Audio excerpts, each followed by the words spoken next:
berjumpa lagi pada tatap muka video pembelajaran yang kelima. Pada video pembelajaran yang kelima ini, Ibu mau melanjutkan bab yang kedua, yaitu bab sistem periodik unsur. Ya, kalau di video pembelajaran keempat kemarin, Ibu menjelaskan ya bagaimana kalian bisa menentukan letak suatu unsur. Ya, jadi dengan nomor atom kalian bisa menentukan letaknya di golongan berapa dan periode berapa. Untuk apa? Kalau kita tahu letak unsur itu dalam tabel periodik, itu memudahkan kita nanti untuk mempelajari sifat-sifatnya.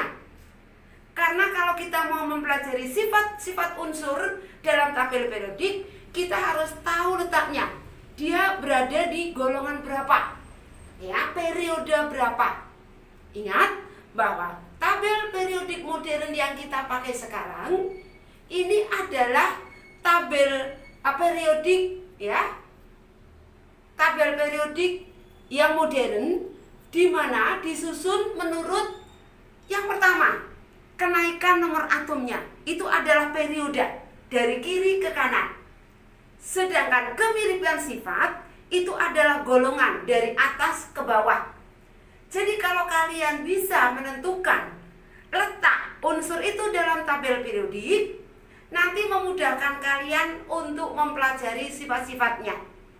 Karena kalau kita mau mempelajari sifat unsur-unsur itu, berarti kita harus membuat cuplikan tabel periodiknya. Dia di periode berapa, di golongan berapa. Ya, baiklah, pada pertemuan kali ini, ya, ada berapa sifat-sifat unsur dalam tabel periodik itu? Sifat-sifat unsur ya kita bedakan menjadi 4. Yang pertama itu adalah jari-jari atom. Jari-jari atom itu adalah jarak antara inti atom dengan elektron pada kulit terluar yang kita sebut dengan elektron valensi. Jadi elektron valensi itu adalah elektron pada kulit terluar. Sifat yang kedua itu adalah energi ionisasi, yaitu energi yang diperlukan untuk melepaskan elektron. Jadi kalau suatu unsur mau membentuk ion positif, nah kalau melepaskan berarti dia mampu membentuk ion positif. Ya, jadi kalau suatu atom itu punya kecenderungan untuk melepaskan, maka nanti energi ionisasinya itu adalah kecil. Sebaliknya, bila suatu atom itu untuk melepaskan elektron itu sulit, berarti energi yang diperlukan itu nanti akan besar. Nah, sifat yang ketiga itu adalah afinitas elektron, yaitu besarnya energi yang diperlukan untuk menerima satu elektron. Apabila atom itu mau membuat ion negatif, ya. Jadi kalau mau membentuk ion negatif, ya, nah berarti dia harus menerima elektron, ya. Jadi semakin mudah suatu unsur itu punya kecenderungan untuk menangkap elektron, berarti afinitas elektronnya itu semakin kecil, ya, karena dia semakin mudah untuk menangkap, ya. Nah, jadi kemampuan energi untuk menerima untuk menerima elektron. Sedangkan ini yang keempat itu adalah keelektronegatifan. Apa itu keelektronegatifan? Itu kemampuan atau kecenderungan suatu atom untuk menarik elektron ya dalam atom lain dalam suatu ikatan. Perbedaan antara afinitas elektron dengan keelektronegatifan adalah bila afinitas elektron itu kecenderungan suatu atom untuk menangkap satu elektron. Nah, jadi semakin mudah dia untuk kemampuan untuk menarik satu elektron, maka afinitas elektronnya itu semakin besar. Karena kemampuannya dia itu besar sekali. Ya, itu kalau afinitas elektron menangkap satu elektron. Tapi kalau keelektronegatifan itu kemampuan suatu atom untuk menarik, berarti ini lebih dari satu elektron. Itu keelektronegatifan. Untuk apa? Untuk membentuk suatu ikatan. Ingat bahwa atom dalam periodik ya, unsur-unsur dalam tabel periodik dari golongan 1A sampai golongan 7A itu semuanya tidak stabil.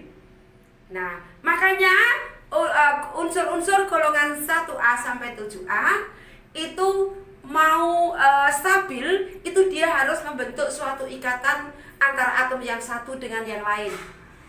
Nah, atom-atom nanti yang punya kecenderungan untuk melepaskan elektron itu adalah unsur-unsur logam. Jadi kalau unsur logam itu punya kecenderungan untuk melepaskan elektron. Ya, kita tahu bahwa logam golongan 1A dan 2A ya toh. Golongan 1A artinya dia punya 1 elektron valensi. Nah, berarti kalau dia ingin mulia seperti gas mulia, dia harus punya 8 elektron valensi.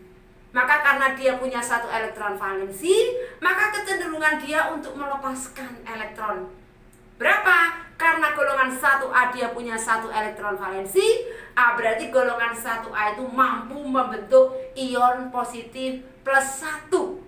Karena dia golongan 1A. Berarti hanya punya 1 elektron valensi. Sama halnya dengan golongan 2A. Ya, golongan 2A itu sering kita sebut dengan golongan alkali tanah. Kalau golongan 1A tadi sering disebut dengan golongan alkali, yang berarti alkali basa, pembentuk basa. Karena golongan alkali atau golongan 1A itu adalah pembentuk basa kuat. Kalau golongan alkali tanah, karena dia punya 2 elektron valensi, karena dia golongan 2, nah maka di sini dia kecenderungan untuk stabil itu dia dengan mudah akan melepaskan 2 elektron valensinya tadi untuk membentuk ikatan dengan unsur lain. Supaya apa? Supaya stabil. Ya, berarti kalau golongan 2A atau golongan alkali tanah stabilnya dalam membentuk ion 2+. Dia membentuk ion 2+. Karena dia punya 2 elektron valensi. Berarti dia mudah untuk melepaskan 2 elektronnya tadi. Ya. Nah, jadi semakin mudah suatu atom itu untuk melepaskan, maka sifat logamnya semakin kuat. Ingat ya. Nah, jadi kalau suatu unsur itu punya kecenderungan untuk melepaskan elektron, ya, berarti unsur atau atom itu, ya toh, itu sifat logamnya semakin bertambah. Ya. Nah, sekarang kalau sifat yang ketiga, afinitas elektron, ya. Kalau afinitas elektron dengan keelektronnegatifan tadi sudah Ibu tekankan, sudah Ibu jelaskan perbedaannya. Kalau afinitas elektron itu adalah tadi besarnya energi yang diperlukan untuk menerima 1 elektron. Ya, jadi untuk menerima 1 elektron dalam membentuk ion negatif. Jadi di sini yang punya afinitas elektron paling besar itu adalah golongan halogen, ya. Halogen itu golongan berapa? Golongan 7A. Jadi golongan 7A itu punya afinitas elektron terbesar. Karena kemampuan dia dalam menangkap 1 elektron itu kemampuannya itu besar sekali, ya. Karena 7A berarti dia punya 7 elektron valensi. Berarti kalau dia mau stabil mendekati gas mulia 8 elektron valensi, maka dia punya kecenderungan hanya mudah sekali dia untuk menangkap 1 elektron. Beda dengan keelektronnegatifan. Kalau keelektronnegatifan itu di sini adalah kemampuan atau kecenderungan atom untuk menarik elektron. Nah, berarti di sini bisa lebih dari 1 elektron. Itu adalah keelektronnegatifan. Nah, sama di sini untuk membentuk ion negatif. Nah, cuma kalau keelektronnegatifan itu di sini lebih dari 1 elektron. Contohnya misalnya golongan 6A, golongan oksigen, ya. Atau golongan 5A, golongan nitrogen. Golongan nitrogen itu golongan 5A. Jadi artinya dia punya 5 elektron valensi. Berarti kalau dia mau stabil seperti gas mulia, yaitu punya 8 elektron valensi, berarti dia punya kecenderungan untuk menarik 3 elektron supaya stabil. Maka golongan nitrogen ya, seperti nitrogen itu berarti mudah membentuk ion 3 minus ya, membentuk ion negatif. Sama dengan golongan oksigen ya, oksigen belerang ya, golongan 6A. 6A berarti dia punya 6 elektron valensi. Berarti kalau dia mau stabil seperti gas mulia, 8 elektron valensi, dia cukup menarik 2 elektron untuk stabil. Makanya oksigen kenapa muatannya 2 minus? Karena oksigen punya kecenderungan menarik 2 elektron untuk stabil. Nah ya, menarik elektron dari mana? Dari atom lain yang melepaskan nanti. Makanya nanti ada setelah bab sistem periodik, itu bab berikutnya itu adalah ikatan kimia. Nah, karena dalam keelektronegativan sudah disinggung kemampuan atau kecenderungan atom untuk menarik elektron dari suatu atom lain dalam suatu ikatan kimia. Jadi kalau bab sistem periodik unsur ini kalian nanti mudah untuk memahami, bisa menguasai, maka kalian untuk masuk ke bab berikutnya, yaitu di bab ikatan kimia, itu kalian lebih mudah. Karena dasarnya dari bab sistem periodik ini, ya. Nah, seperti di awal kemarin ya, Ibu menjelaskan bab ini bahwa bab sistem periodik itu adalah dasarnya dari bab sebelumnya, yaitu bab struktur atom. Nah, dari struktur atom kemarin, bagaimana kalian sudah bisa menuliskan konfigurasi elektron, baik itu melalui kulit ya, yang rumusnya adalah 2N pangkat 2. Bisa juga kalian sudah bisa menuliskan konfigurasi elektron melalui subkulit, yaitu menggunakan rumus yaitu diagram Aufbau. Nah, dari sana nanti kalian tahu ya, ternyata dalam sistem periodik itu dibedakan menjadi 4 blok ya. Nah, minggu kemarin sudah Ibu jelaskan itu ya. Yang berada di blok S itu siapa? Yang tinggal di blok S. Oh, yang di blok S itu tempat tinggalnya golongan 1A dan 2A. Artinya golongan alkali dan golongan alkali tanah berada pada blok S. Kenapa dia berada pada blok S? Karena konfigurasi elektronnya berakhir di subkulit S. Dan bagaimana? Siapa yang tinggal di blok P? Nah, blok P itu dari golongan 3A sampai golongan 8A. Ya, dari golongan 3A sampai golongan 8A itu adalah blok P. Nah, ya kenapa dia disebut blok P golongan 3A sampai 8A? Karena dalam konfigurasi elektronnya itu elektronnya berakhir di subkulit P. Nah, sedangkan yang tinggal di blok D siapa? Nah, yang tinggal di blok D itu adalah logam-logam transisi, logam-logam golongan B. Karena kalau untuk menentukan golongan B, berarti dalam konfigurasi elektronnya dia berakhir di subkulit D.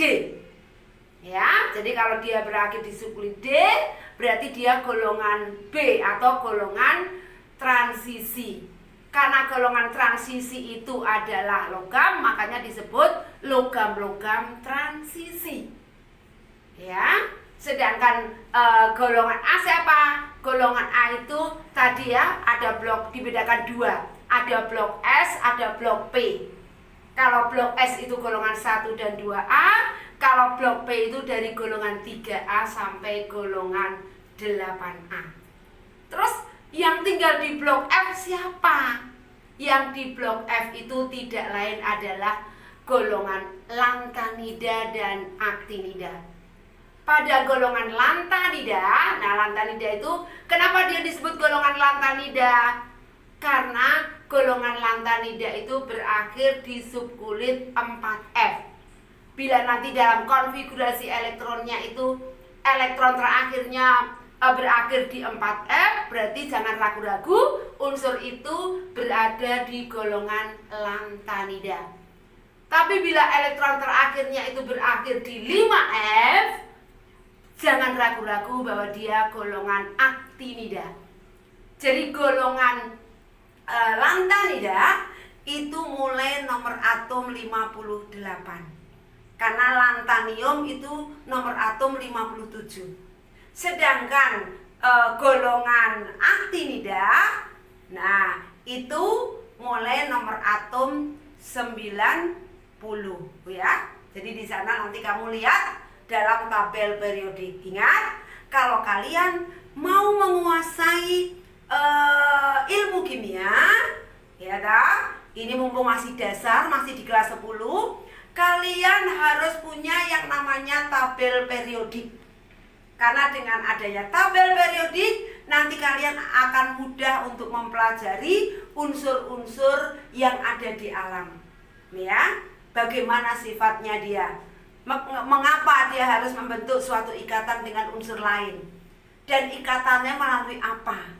Nah ya, nanti panjang sekali ya. Ikatannya nanti ada yang melalui ikatan ion, ada melalui ikatan kovalen, dan bagaimana gas mulia itu di alam dalam bentuk monoatomik. Artinya dia tidak berikatan dengan unsur lain. Dia mampu berdiri sendiri. Supaya jelasnya, ini Ibu mau menjelaskan penerapan sifat-sifat unsur dalam tabel periodik.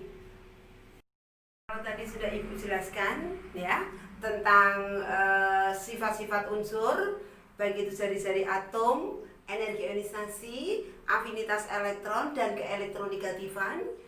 Nah, sekarang kita terapkan ke dalam soal ya. Nah, contohnya seperti ini ya. Nah, kita tidak tahu unsur apa ini, nomor atomnya 12, yang B nomor atom 17, C 13, D-nya 20 ya. Nah, pertanyaannya tentukan mana dari keempat unsur di atas tadi yang mempunyai jari-jari atom terbesar, yang B yang mempunyai harga keelektronegatifan terbesar ya. Ingat tadi ya, dalam satu golongan dari atas ke bawah, jadi kalau golongan itu vertikal ya, dari atas ke bawah, itu jari-jari atom bertambah besar dengan bertambahnya kulit valensinya ya, dengan bertambahnya kulit ya, atau periodenya. Nah, maka energi ionisasi, afinitas elektron, dan keelektronegatifannya semakin berkurang. Jadi kalau dari atas ke bawah itu jari-jari atomnya yang membesar, sedangkan afinitas elektron, keelektronegatifan, dan energi ionisasinya mengecil. Beda kalau dalam satu periode. Kalau periode itu dari kiri ke kanan, jari-jari atom mengecil, sedangkan energi ionisasi, afinitas elektron, dan keelektronegatifannya membesar. Kenapa? Karena di sini nanti akan Ibu jelaskan. Nah, jadi kalau kita mau menentukan sifat-sifat unsur, kita harus tahu dulu letak unsur itu dalam tabel periodik. Dari mana? Dari nomor atom yang sudah diketahui, ya. Nah, seperti ini, ya. Misalnya A, ya. Nah, di sini A nomor atomnya 12. Nah, A tadi ya. A nomor atom 12 berarti mendekati neon ya. Neon urutan kedua langsung mengisi di kulit ketiga. Nah, jadi 10 tambah 2, 12. Nah, jadi di sini dia periode 3, golongan di atas ya, golongannya 2A. Nah, jadi si A tadi periodenya 3, golongannya 2A. Kenapa 2A? Karena elektron valensinya 2, dia berada di blok S, makanya masih golongan A. Sedangkan yang B nomor atom 17, berarti sama, mendekati gas mulia neon. Berarti langsung sisanya masih 7 ya. 17 kurang 10 masih 7 ya. Ini 2, langsung 3P5.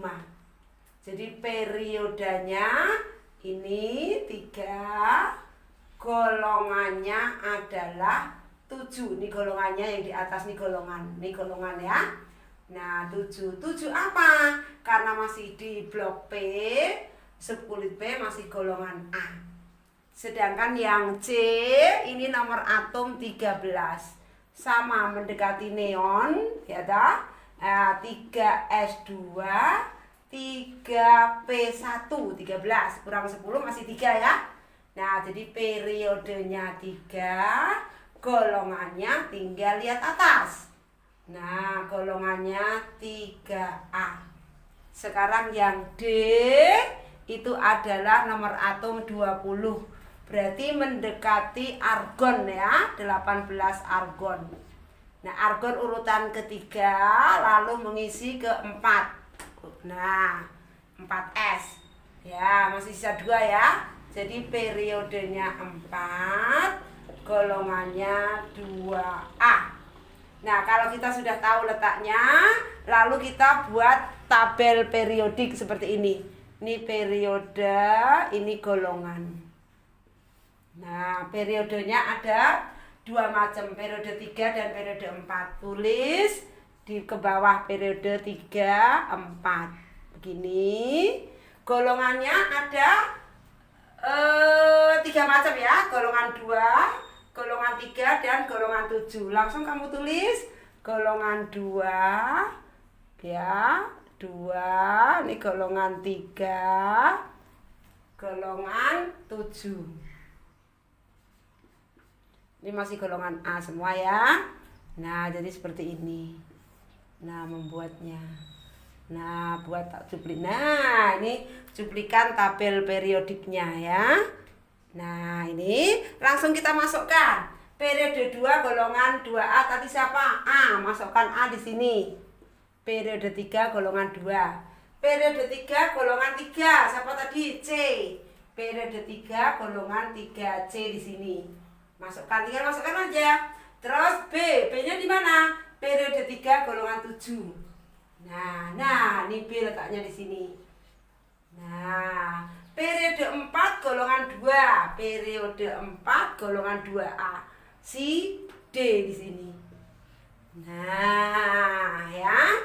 Kalau yang ditanyakan adalah jari-jari atom terbesar, ingat ya, dalam tabel periodik jari-jari atom terbesar pojok kiri bawah. Pojok kiri bawah itu adalah jari-jari atom terbesar.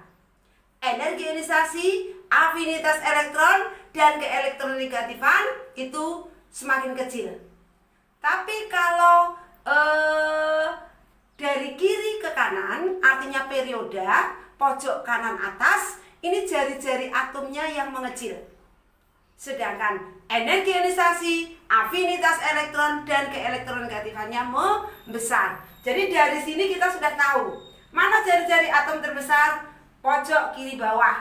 Nah, berarti jari-jari atom terbesar itu tidak lain adalah D, unsur D. Keelektronnegatifan terbesar, pojok kanan atas. Nah, berarti si B, unsur B ini yang keelektronegatifannya terbesar. Ya. Nah, jadi kalau cuplikan tabel periodik sudah kamu bisa membuat tabel cuplikan tabel periodik, nanti menentukan siapa yang besar ya dan siapa yang kecil, sifat apa yang ditentukan, nanti kamu tinggal mengurutkan saja. Jadi kalau urutan jari-jari atom dari yang terkecil, nah berarti B, C, A, D. Nah itu jari-jari atom dimulai dari yang terkecil urutannya. Nah nanti kalau urutan keelektronnegatifan dari yang terkecil dibalik, D, A, C, B. Nah ya, jadi seperti itu ya kalau menentukan sifat-sifat unsur dalam tabel periodik. Untuk tatap muka kali ini, Ibu cukupkan sampai di sini. Kita jumpa lagi pada tatap muka berikutnya. Semangat!